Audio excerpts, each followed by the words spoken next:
creo que la cocina es vida, ¿no? Y la vida, la esencia de la vida probablemente es el tiempo, ¿no? Y hemos creado nuestro menú esencia para intentar ofrecer en un periodo corto de tiempo toda la esencia que es Bonan y que la gente lo disfrute más que nunca.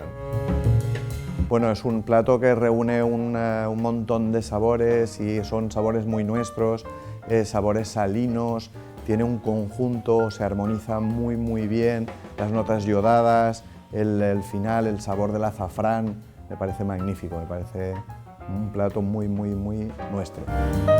Bueno, mi abuelo tiene un huerto, entonces de pequeña cuando iba a visitarlo, él me daba de comer esos tomates que cultivaba y ese recuerdo lo tengo cuando he comido ese plato. Me parece muy interesante esa mezcla que hace a partir de lo que es el cerdo y el atún, mar y montaña muy potente. Porque pensamos que es un plato que ya lleva bastante tiempo con nosotros y hemos evolucionado bastante y es un plato que es puro mar. Porque uno de nuestros mayores fuertes es trabajar con pequeños productores y en el caso de la pancita lo que hace es recolectar lo mejor de cada productor. Todo menú gastronómico necesita de un gran final. En este caso yo he elegido el postre del níspero porque me recuerda a mi infancia, esos olores que me transmitían mientras yo andaba hacia el colegio.